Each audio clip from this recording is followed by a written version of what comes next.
I was in labor during a visit to the cemetery when my husband coldly said, "Why don't you just give birth here?"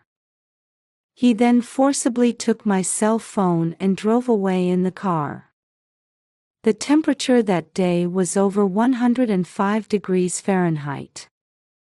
I was left stranded in a remote graveyard with no way to call for help, pushed to the brink of despair. I couldn't understand why my husband would do such a terrible thing.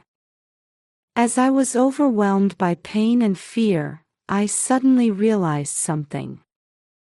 My name is Taylor. I'm a 33-year-old housewife. We're in our 3rd year of marriage, but early on, I had envisioned a hopeful future with my husband, Niall. On weekends, we used to go shopping together, cook, watch movies, and spend peaceful time together.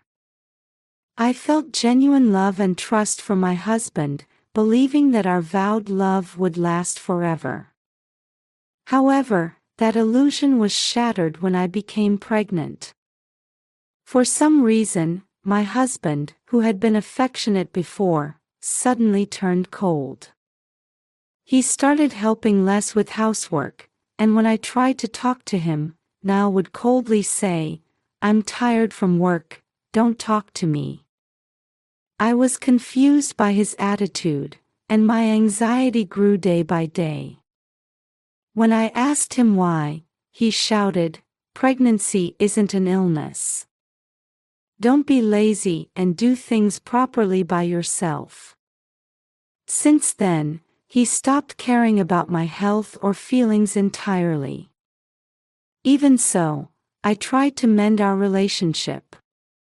I thought maybe it was because he said he was tired from work. Or perhaps he was just overwhelmed by the sudden reality of becoming a father. Believing this, I made an effort to prepare meals every day and do as much housework as possible, even when morning sickness was severe. But every time I saw Niall's irritated glare, I felt the image of his former kind self slipping further away. As these days continued, the baby in my belly grew steadily, and that was my only support. "We'll meet soon. I love you so much," I would always say, caressing my growing belly. But even when I gradually started preparing baby items, my husband would still click his tongue in disapproval, and sometimes I'd even find them thrown in the trash. For the sake of the baby, I felt I had to avoid divorce at all costs. While part of me wanted to believe that Niall's attitude would change once he saw the baby's face, he started throwing things at me if I defied him even slightly. Seeing him like that, I gradually became unable to resist. As I entered the final month of pregnancy and my due date approached, one day Niall suddenly said in a commanding tone, "We're going to visit the graves now," and started getting ready. "I feel like my stomach has been tightening since this morning, so I'd like to rest at home," I said. "Can't you even go to visit graves? Or are you saying you're not interested in my family's graves?" he retorted. "That's not it at all. I didn't mean that," I said. Feeling scared by Niall's sharp glare, I couldn't speak up any more forcefully. Unable to defy my husband's orders, I had no choice but to do as he said. So we headed to the remote cemetery in Niall's car in the scorching heat. An awkward silence filled the car, with only the music from the radio echoing emptily. "All right, we're here. Get moving," he said.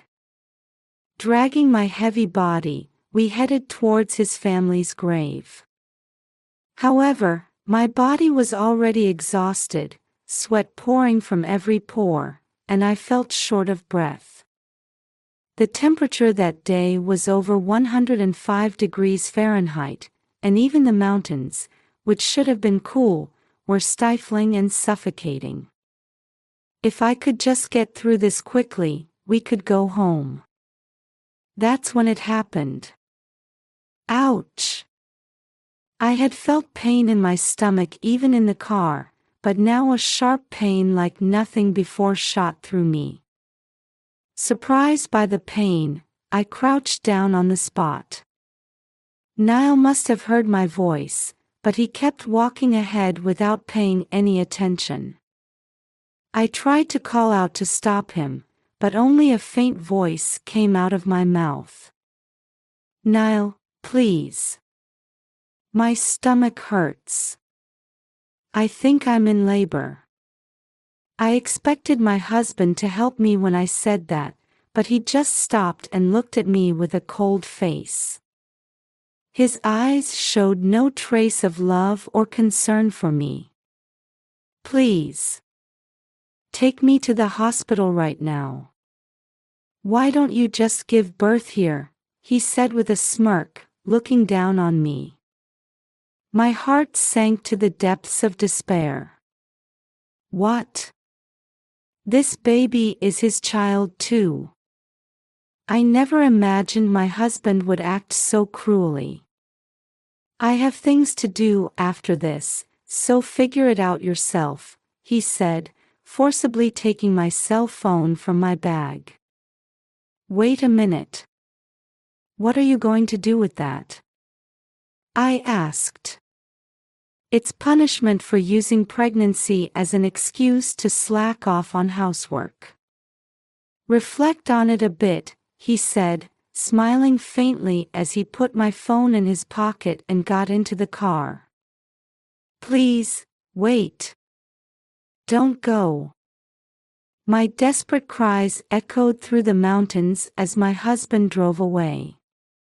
I was left on the brink of despair, with no way to call for help. As heat haze rose and the sound of insects pierced my ears, I tried to seek help somehow, but my body reached its limit and I lost consciousness. 6 hours later, suddenly a phone rang. What's this? You secretly bought a new phone without telling me. My husband's angry shouts echoed through the hospital room. So, did you give birth? This is the police.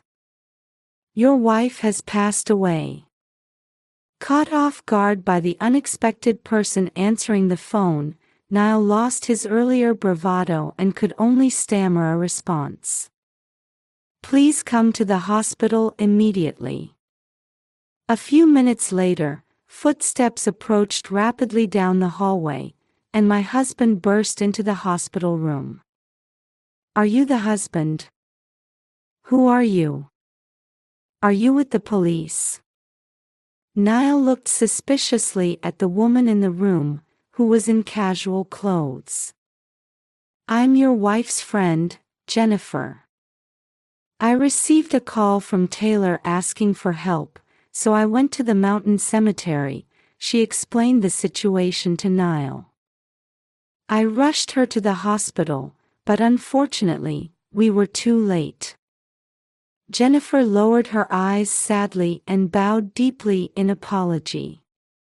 Behind her, on the bed, lay a figure with a white cloth covering their face. Why was my wife, who was in her final month of pregnancy, alone in such a place? I don't know. I couldn't ask her about it. This can't be. What about the baby? I'm afraid the child also. Niall started sniffling, then began to cry, saying in an anguished voice, I can't believe Taylor is gone. Are you sure you have no idea why Taylor was at the cemetery?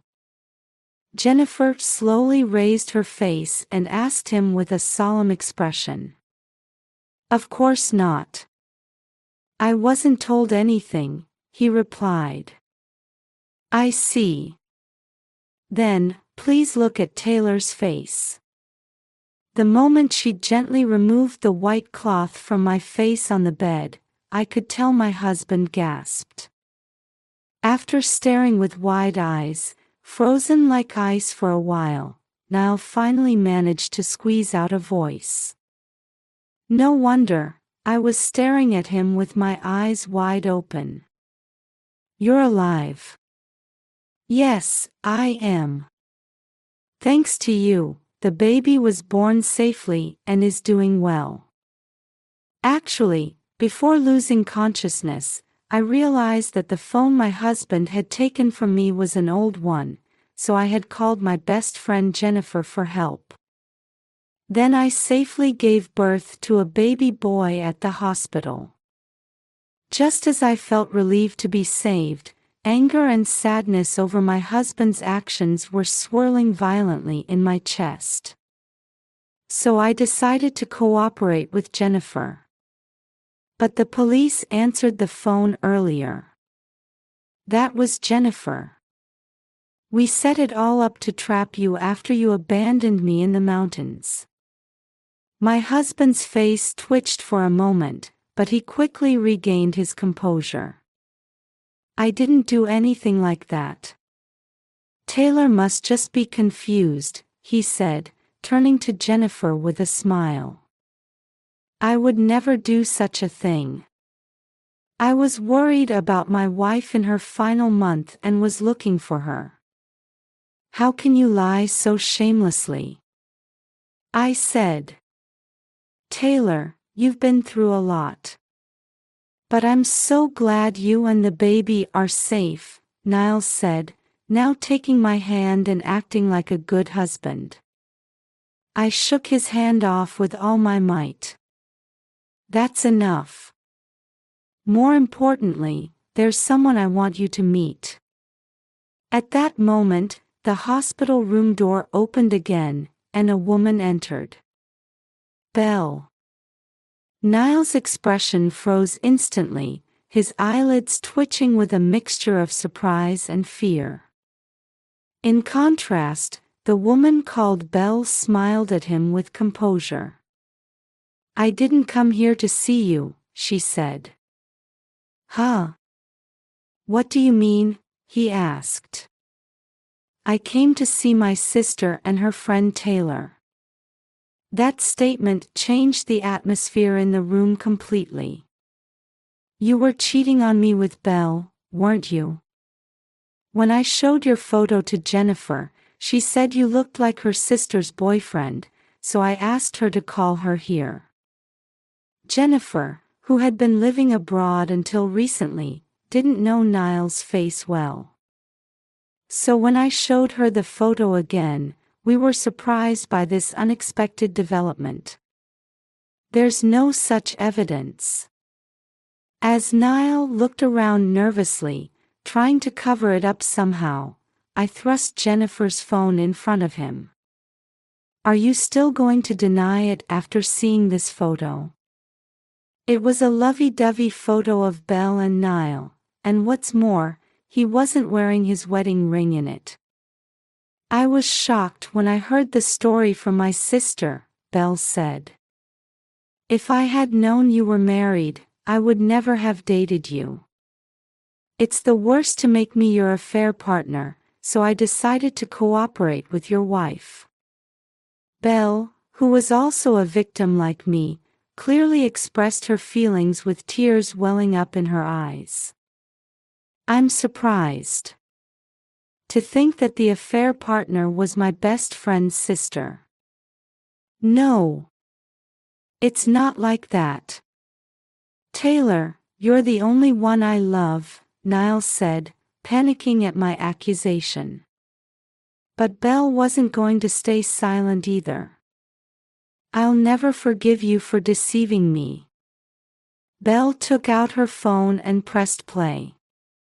What came out was my husband's voice saying, Belle, I love you. Let's get married. What the hell is this? Why did you record something like that? Niall clenched his fists and his lips trembled. Belle glared at him hatefully. As soon as I heard from my sister, I contacted you to confirm if it was true." Then she played the rest of the recorded audio. It was Niall, getting carried away, saying terrible things like, "My wife will be gone soon," and "I left my wife in the mountains." I plan to treat it as a missing person case. My husband turned pale and started shaking violently. "Too bad your plan to kill me failed," I said. "All of you are making a fool of me," he shouted, trying to forcibly take Belle's smartphone, but she smoothly dodged him. "You always think you can just take things from others and everything will work out, don't you?" she said. "This is all nonsense. I've never met this woman before. It must all be made up." My husband yelled, losing his temper despite being in a hospital room. Hospital staff were peeking in from the hallway, but he was too excited to notice. "So in your mind, it's all lies. The affair, the recording, abandoning me in the mountains." "Shut up. You be quiet."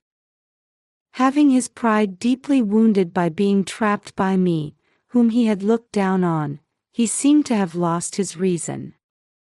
Audio can be easily fabricated.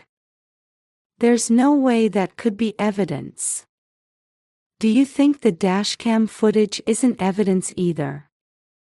The moment he heard my statement, Niall froze, his mouth hanging open as he took time to understand the meaning. The car. The dashcam should have recorded everything perfectly.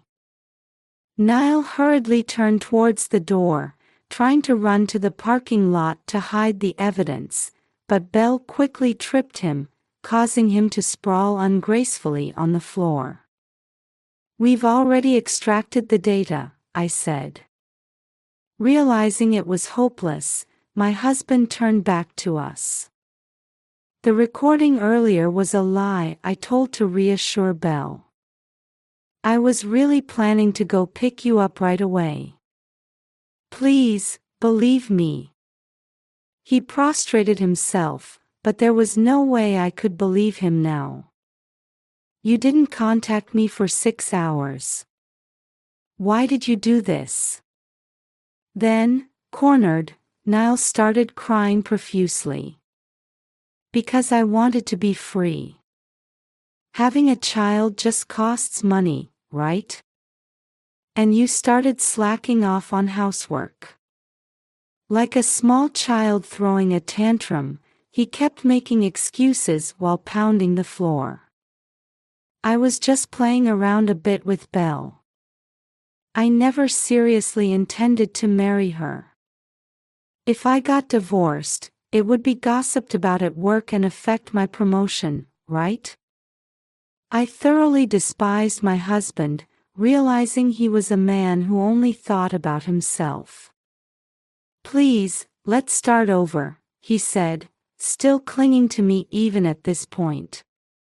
"Does he think he'll be forgiven just by apologizing?"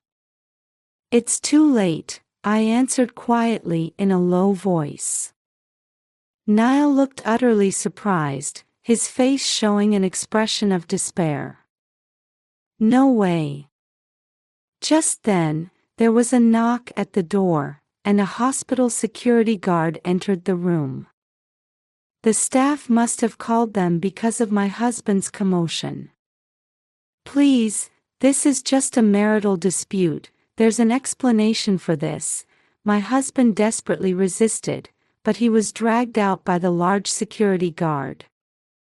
As silence once again enveloped the hospital room, I unconsciously shed tears of relief, and Jennifer gently rubbed my back. Thus, I was liberated from my past suffering and decided to walk a new path in life. A few months later, my divorce from Niall was finalized. Thanks to the evidence, I was able to stand in an overwhelmingly advantageous position in court. Niall, who received a guilty verdict, is now atoning for his crimes while paying us $30,000 in compensation and child support. With the help of Jennifer and Belle, my son and I are gradually regaining our happy days. My son is growing up healthy, and smiles have returned to our lives. Through this experience, I've decided never to sacrifice myself again, no matter what difficulties may come. Life is full of unpredictable events. Even so, I will carve out my future with my own strength, without entrusting my life to anyone else.